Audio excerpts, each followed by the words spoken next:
Hello friends, welcome to Lazy Historian, where we just sit back, relax, and dive into the greatest moments of history together.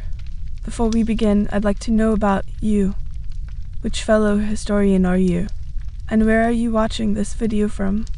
It really feels great to interact with history nerds like me. So please let me know in the comments. Which country are you watching from? Now, let's talk about a great tale of death, politics, and divine retribution. The Cadaver Synod. In the year 897 of the Common Era, in the heart of what was once the mighty Roman Empire, an event so bizarre, so macabre, unfolded that it would echo through the corridors of history for more than a millennium. This is the story of the Cadaver Synod, a trial unlike any other, where the accused was not a living man but a rotten corpse, and where the boundaries between justice and vengeance, between the sacred and the profane, were crossed in ways that would shock even the most hardened observers of medieval politics. To understand this extraordinary tale, we must first journey back to the Rome of the late 9th century, a city that bore little resemblance to the glorious capital of antiquity, a capital that had once ruled the known world. By 897 CE, Rome was a shadow of its former self, caught in the crosscurrents of political upheaval that would define the medieval period. The Western Roman Empire had fallen centuries before, and while the city still held symbolic and religious importance as the seat of the Pope, it was now a place where power was contested by competing factions, where alliances shifted like sand in a desert wind, and where the line between politics and religion had become so blurred as to be nearly invisible. The papacy itself, that institution which claimed divine authority over the souls of Christendom, had become entangled in the temporal affairs of Italian politics.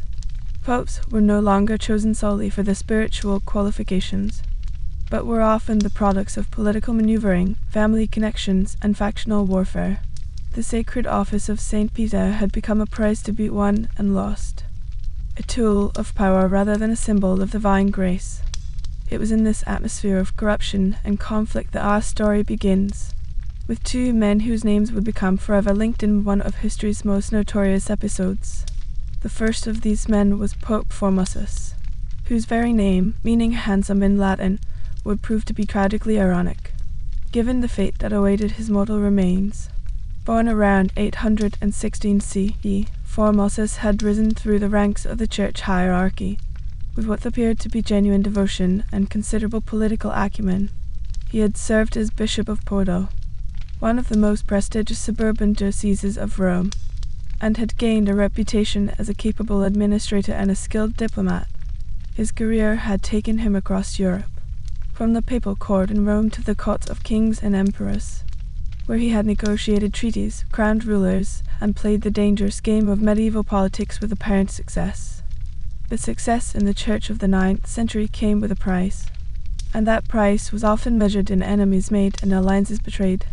Formosus had navigated the treacherous waters of papal politics during some of the most turbulent decades in church history, a period when the papacy itself was contested by rival factions, and when the very legitimacy of papal authority was called into question by temporal rulers who sought to control the church for their own purposes. The second figure in our drama was Stephen VI, a man whose name would become synonymous with one of the most grotesque acts of political revenge in history. Unlike Formosus, Stephen VI was not known for his diplomatic skills or his theological learning.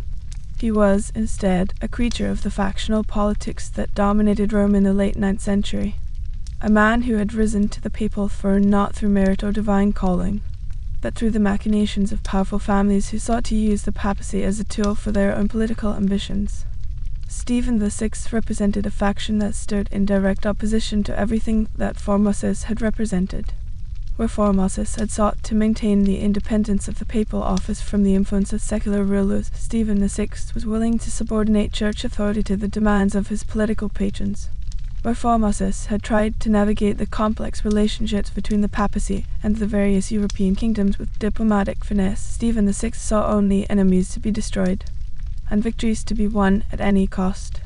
The conflict between these two men and the factions they represented had its roots in the broader political upheavals that characterized the late Carolingian period.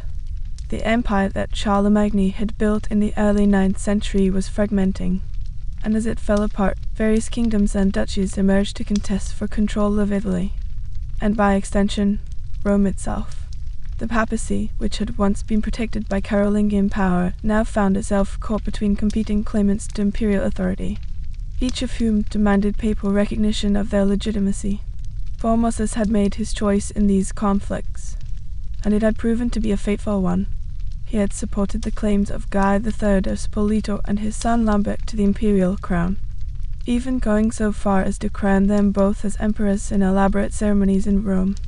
But this alliance had come at a cost, for it had put Formosus at odds with other powerful factions in Italian politics, including those who favored the claims of Arnulf of Carinthia, the Carolingian king who also sought imperial recognition. The political complexities of this period cannot be overstated. Every decision made by the Pope had implications that extended far beyond the religious sphere, touching on questions of imperial succession, territorial control, and the balance of power between the church and secular authorities. Formosus, despite his political skills, found himself increasingly isolated as the various factions maneuvered for advantage, and by the time of his death in 896 CE, he had made enemies of some of the most powerful families in Rome. It was into this volatile situation that Stephen VI emerged as a papal candidate. Backed by the faction that had opposed Formosus's policies, Stephen VI saw his election to the papal throne not merely as a spiritual calling, but as an opportunity to settle old scores and to reverse the policies that his predecessor had implemented. From the moment of his election, it was clear that Stephen VI intended to rule not as a spiritual father to Christendom, but as a political partisan determined to destroy his predecessor's legacy by any means necessary. The death of Pope Formosus in April 896 CE should have marked the end of the political conflicts that had defined his papacy. In the normal course of events, the deceased pope would have been buried with appropriate ceremony. His acts and decisions would have been evaluated by history, and the church would have moved forward under new leadership. But the hatred that Formosus had inspired among his enemies and the political advantages that could be gained by discrediting his memory ensured that his death would not bring peace to Rome. Stephen VI, driven by a combination of political calculation and personal animosity, conceived of a plan so audacious and so shocking that it would have seemed impossible to any rational observer. He would put the dead Pope Formosus on trial, not metaphorically or symbolically, but literally. The corpse of his predecessor would be exhumed from its tomb, dressed again in papal vestments, and subjected to a formal judicial proceeding that would determine his guilt or innocence of various charges related to his conduct as pope. The very idea was blasphemous by any reasonable standard. The Catholic Church had always treated the bodies of its deceased leaders with reverence, and the notion of disturbing the rest of a pope for any reason, let alone to subject his remains to a criminal trial, violated every principle of Christian burial and respect for the dead. But Stephen VI was not constrained by such considerations. He saw in this grotesque spectacle an opportunity to achieve multiple political objectives simultaneously. He could discredit Formosus's policies, invalidate his acts as pope, and demonstrate his own authority in the most dramatic way possible. The preparations for what would become known as the Cadaver Synod were carried out with a mixture of secrecy and theatrical planning that revealed the careful thought that had gone into this macabre enterprise. Stephen VI knew that the success of his plan would depend not only on the legal and political arguments he could make against Formosus, but also on the psychological impact that the spectacle would have on the various factions in Rome. He needed to create an event that would be so shocking and so memorable that it would forever associate Formosus with guilt and disgrace in the minds of those who witnessed it. The location chosen for this unprecedented trial was the Basilica of St. John Lateran, the cathedral church of Rome and the official ecclesiastical seat of the Pope. This choice was deeply symbolic, for it placed the proceedings at the very heart of papal authority, and made it clear that this was not some informal gathering, but an official act of the church's highest tribunal. The great basilica, with its soaring columns and sacred mosaics, would serve as the backdrop for an event that would mark every principle it was supposed to represent. On the appointed day in 897 CE, a procession unlike any other in the history of the church made its way through the streets of Rome. At its center was a macabre figure that bore little resemblance to the dignified pontiff who had once led the Catholic Church. The corpse of Pope Formosus, after 9 months in the grave, was in an advanced state of decay. Flesh had begun to rot away, leaving exposed bone in some places and putrid tissue in others. The smell must have been overwhelming, a stench of death and decomposition that would have made breathing difficult for anyone in the vicinity. Yet this rotting cadaver was treated with all the ceremony due to a living pope. It was dressed in the full papal vestments, the white papal robe, the pallium worn by metropolitan archbishops, and all the other symbolic garments that marked the supreme authority of the Bishop of Rome.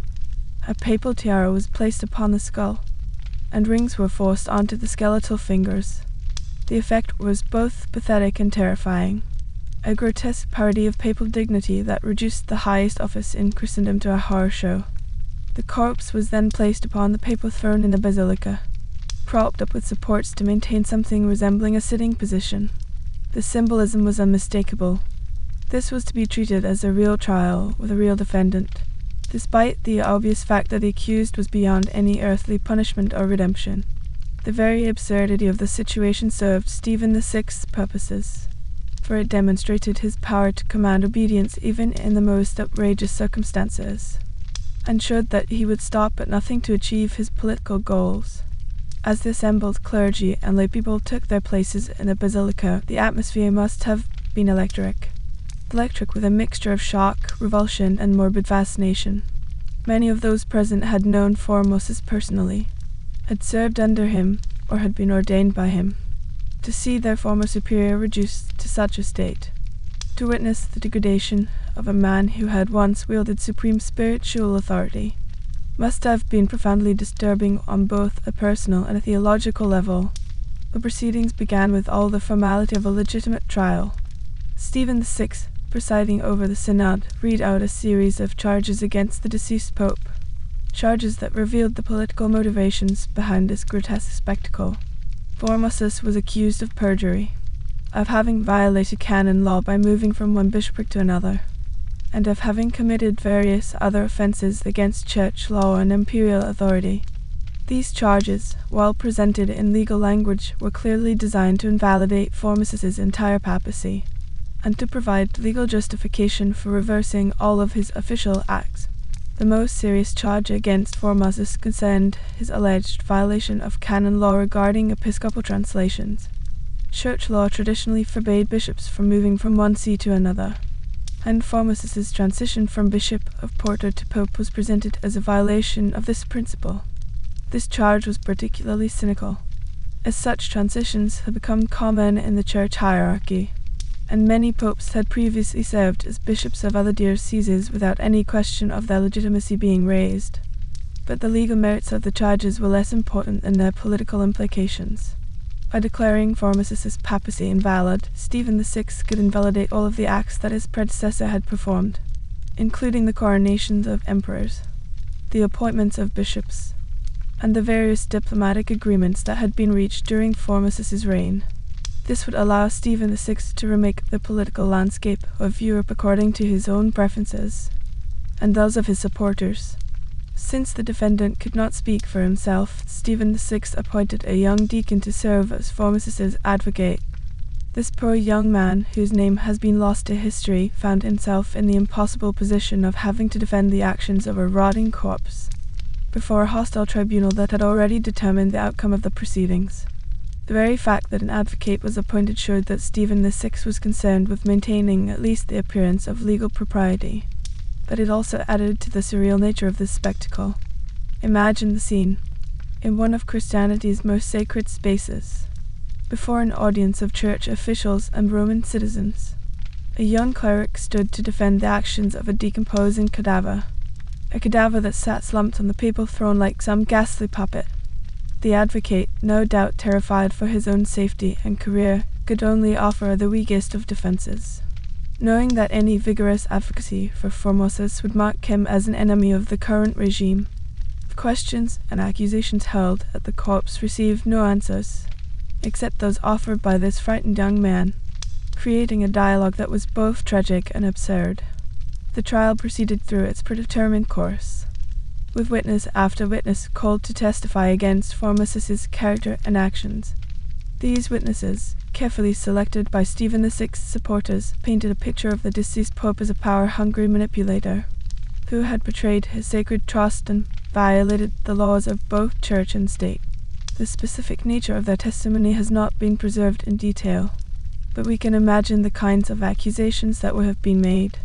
That Formosus had crowned unworthy emperors, that he had made improper appointments to church offices, that he had entered into corrupt bargains with secular rulers, and that he had generally conducted himself in a manner unbecoming to the papal office.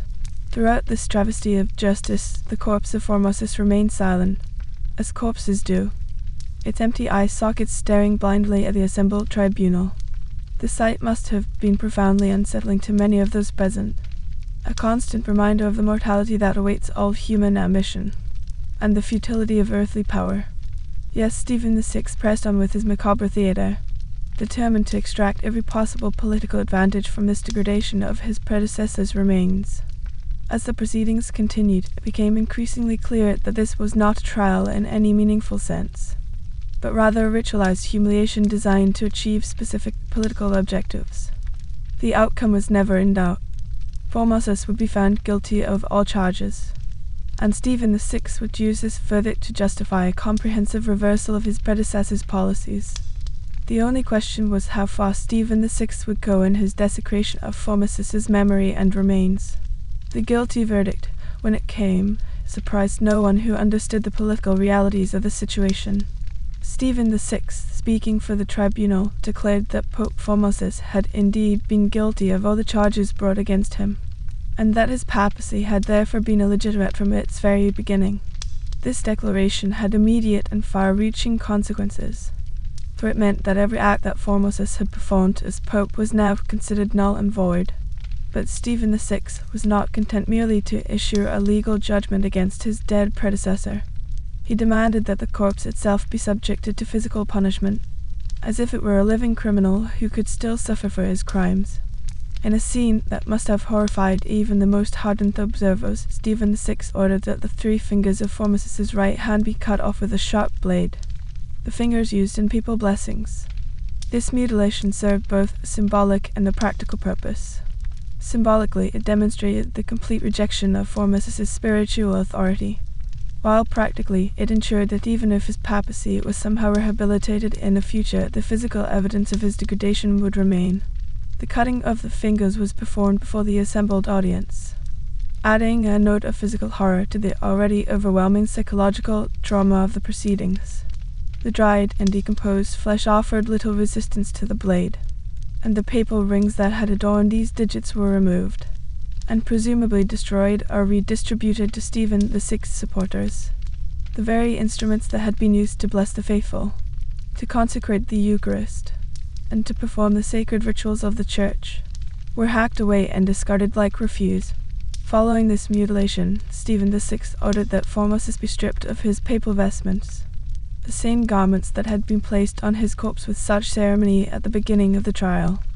This stripping away of the symbols of papal authority was another ritualized humiliation, designed to demonstrate that Formosus had never been worthy to wear them, and that his claim to papal dignity had been fraudulent from the beginning. The vestments, which had been considered sacred when worn by the living pope, were now treated as contaminated objects that needed to be removed from the defiled corpse. But even this was not enough to satisfy Stephen VI's desire for revenge. The Pope ordered that Formosus's body be dragged from the basilica and thrown into a common grave reserved for foreigners and other undesirable persons.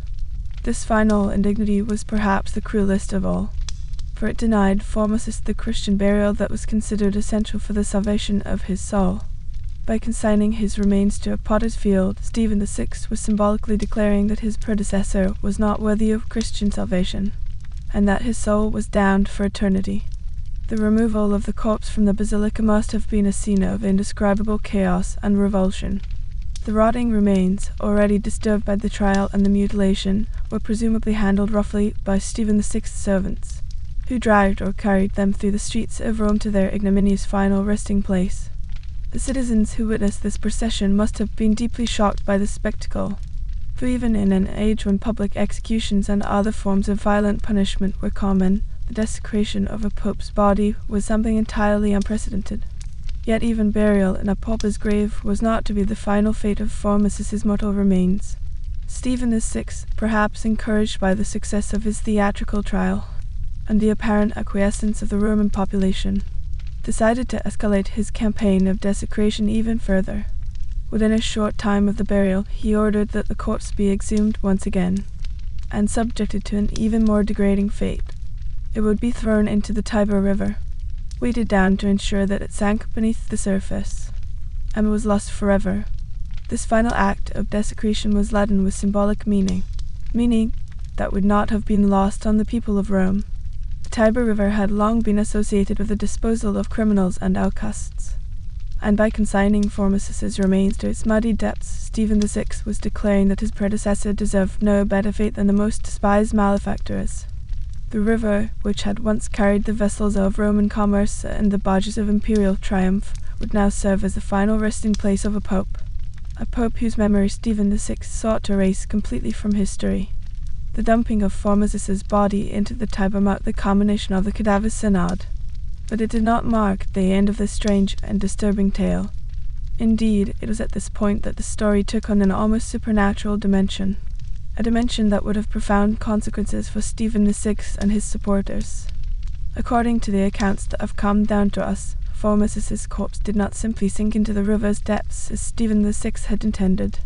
Instead, it was said to have floated on the surface, defying the weights that had been attached to it, and to have drifted downstream in full view of the horrified citizens of Rome.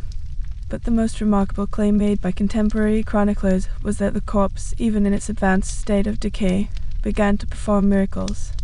Witnesses reported that the dead pope's remains showed signs of supernatural power, healing the sick and performing other wonders that could only be attributed to divine intervention. These miracle stories, whether true or invented by Formosus's supporters, had an immediate and powerful impact on public opinion in Rome. The people of the city, who had initially been shocked into silence by the spectacle of the Cadaver Synod, began to interpret these alleged miracles as a sign of God's displeasure with Stephen VI's actions. If Formosus had truly been the criminal that Stephen VI claimed, they reasoned, why would the Almighty allow his remains to perform works of divine healing? The logic was simple and compelling. The miracles proved that Formosus had been innocent of the charges against him, and thus Stephen VI had committed a terrible crime in desecrating his predecessor's body. Popular opinion in Rome began to turn sharply against Stephen VI as word of the alleged miracle spread through the city. The people who had once been cowed by the Pope's display of power now saw him as a blasphemer who had committed an unspeakable crime against a holy man. The very spectacle that Stephen VI had designed to demonstrate his authority, and to discredit his predecessor's memory, had backfired spectacularly, turning the public against him and undermining the legitimacy of his papal reign. The transformation of public sentiment was remarkably swift and decisive. Within months of the Cadaver Synod, Stephen VI found himself facing not just criticism, but active resistance from the people of Rome.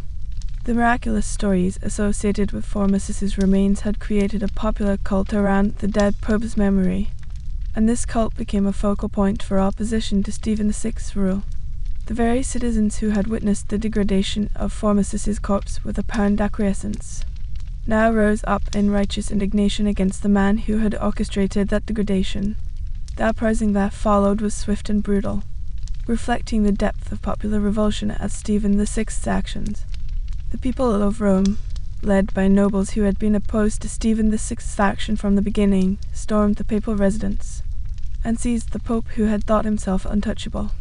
Stephen VI, who had wielded absolute power just months before, found himself a prisoner of the very people he had sought to impress and intimidate with his macabre theatre. The fate that awaited Stephen VI was both fitting and terrible. The man who had shown no mercy to his predecessor's corpse would receive no mercy from his captors. He was imprisoned in one of Rome's dungeons, where he was left to contemplate the consequences of his actions in the darkness and squalor that had once awaited common criminals. But imprisonment was not to be his final punishment, for his enemies were determined to ensure that he would never again have the opportunity to abuse papal authority.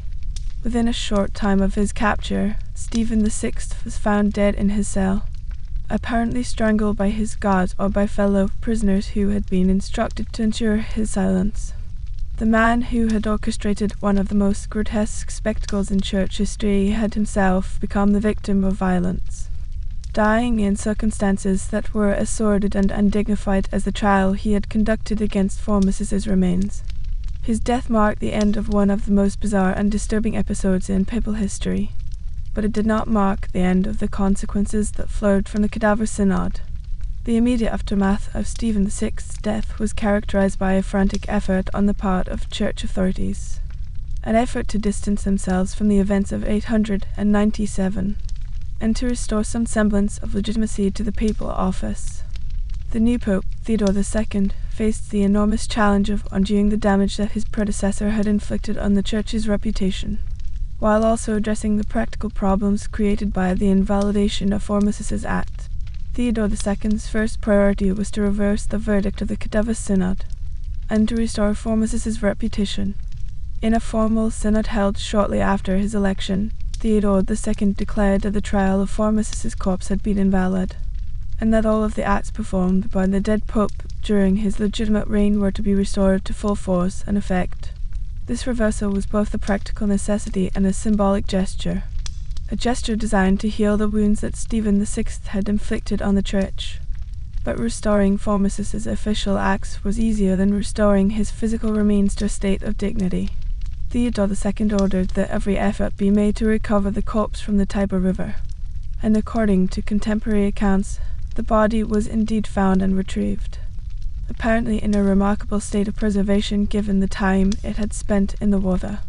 Whether this preservation was natural or miraculous was a matter of interpretation, but Theodore II chose to interpret it as a sign of divine favor for Formosus, and of God's disapproval of the treatment the dead Pope had received. The recovered remains were given a proper Christian burial with all the ceremony that had been denied them during Stephen VI's reign of terror. Formosus was interred in St. Peter's Basilica, the traditional burial place of popes, and his tomb was marked with inscriptions that proclaimed his innocence of the charges that had been brought against him. The restoration of proper burial rites was seen as essential for the salvation of Formosus's soul, and for the restoration of the Church's credibility. Theodore II also took steps to address the broader damage that the Cadaver Synod had inflicted on the Church's authority and reputation. He issued decrees forbidding any future trials of deceased popes, and established procedures to ensure that such a grotesque spectacle could never again be repeated. These reforms were designed not only to prevent future abuses, but also to signal to the Christian world that the Church had learned from the terrible mistakes of 897, and was committed to maintaining proper respect for the dead, and for the dignity of the papal office. The reversal of Stephen VI's policies had practical as well as symbolic implications. All of the bishops and other church officials who had been ordained by Formosus had their positions restored, and the various political agreements that Formosus had negotiated were recognized as valid.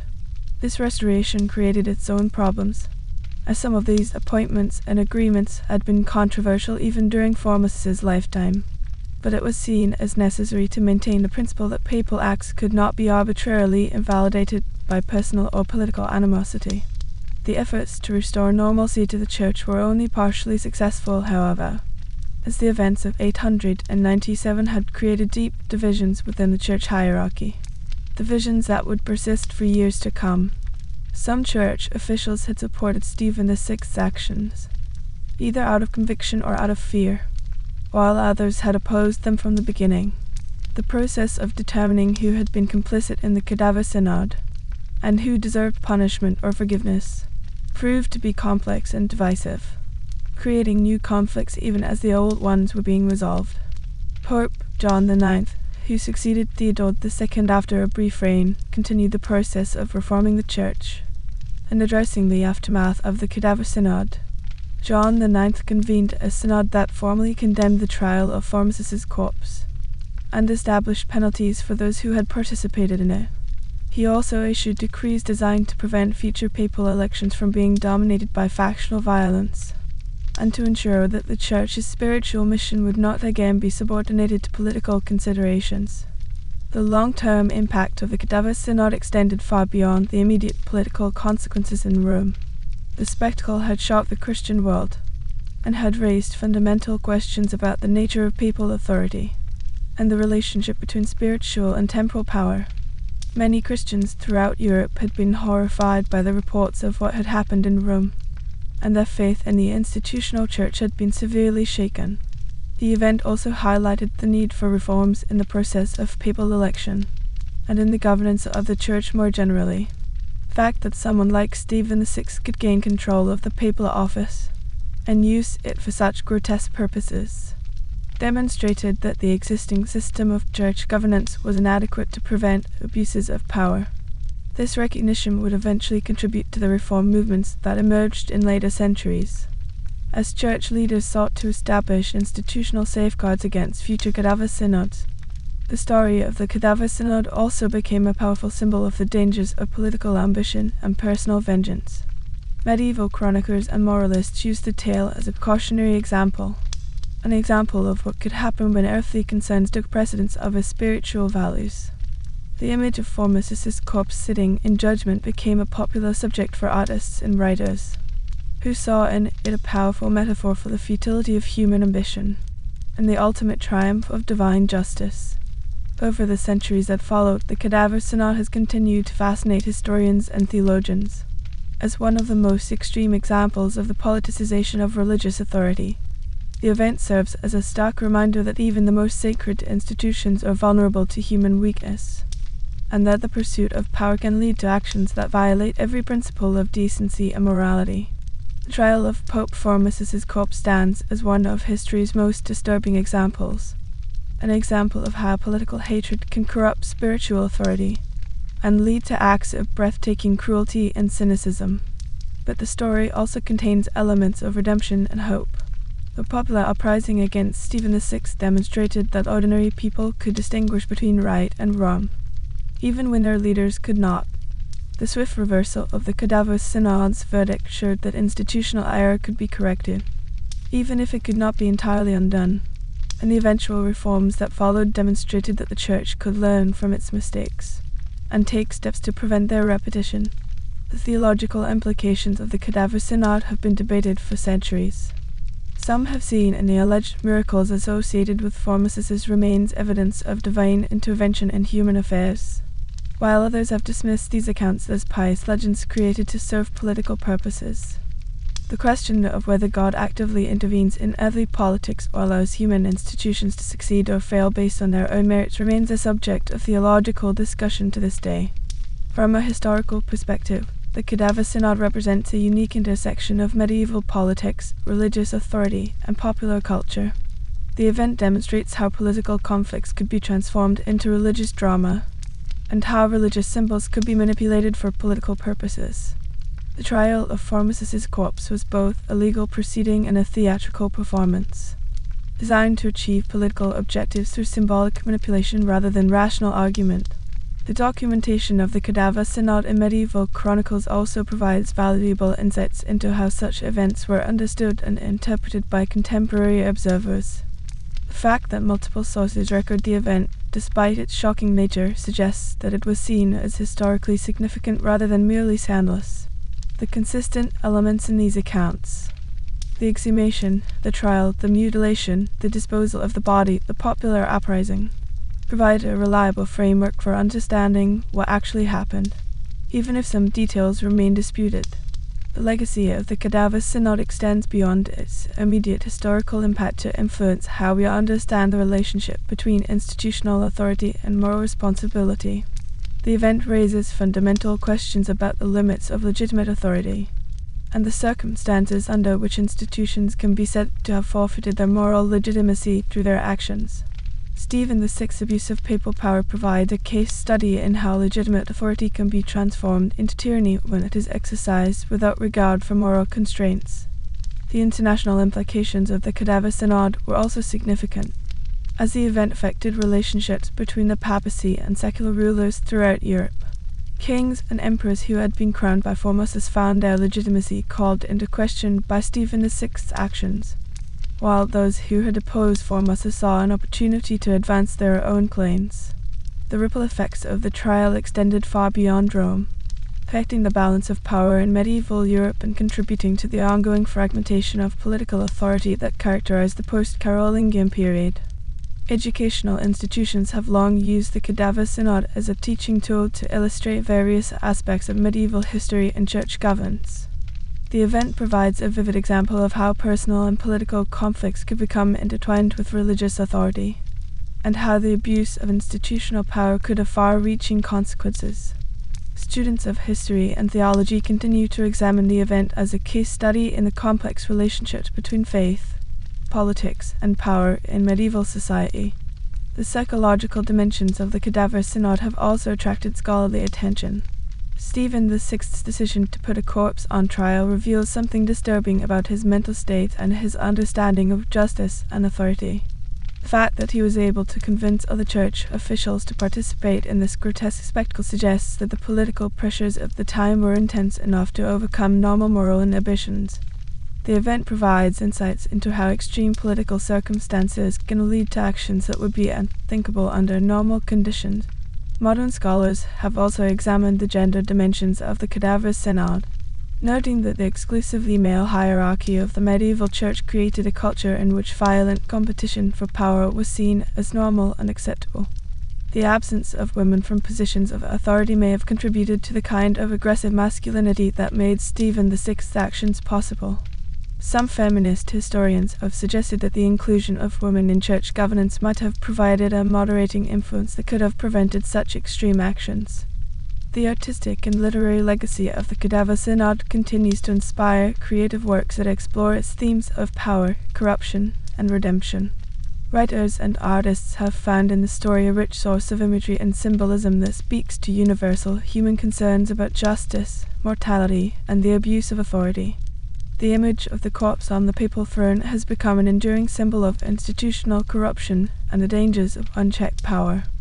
In conclusion, the Cadaver Synod of 897 CE stands as one of history's most remarkable examples, an example of how political hatred and institutional authority can combine to produce acts of extraordinary cruelty and cynicism. The trial of Pope Formosus's corpse violated every principle of human decency and Christian morality. Yet it also demonstrated the resilience of popular conscience and the possibility of institutional reform. The event serves as both a cautionary tale about the dangers of unchecked power and a testament to the human capacity for moral judgment and resistance to tyranny. The story reminds us that even the most sacred institutions are vulnerable to human weakness, and that vigilance is required to prevent the abuse of authority. It also shows that such abuses, when they occur, can be recognized and corrected by people of conscience, people who are willing to stand up for what is right. The Cadaver Synod remains relevant today as we continue to grapple with questions about the proper limits of institutional authority and the relationship between power and moral responsibility. As we reflect on this dark chapter in church history, we are reminded that the institutions we create are only as good as the people who lead them, and that the price of freedom and human dignity is eternal vigilance against those who would abuse their authority for personal or political gain. The corpse of Pope Formosus, sitting in silent judgment more than a millennium ago, continues to bear witness to these timeless truths. If you made it to the end, that means you enjoyed something about this video. I'd really appreciate it if you took a moment to give this video a like, and subscribe to this channel for more lazy history content like this. I'm really looking forward to doing more of these videos with you guys. Until then, take care and have a wonderful day.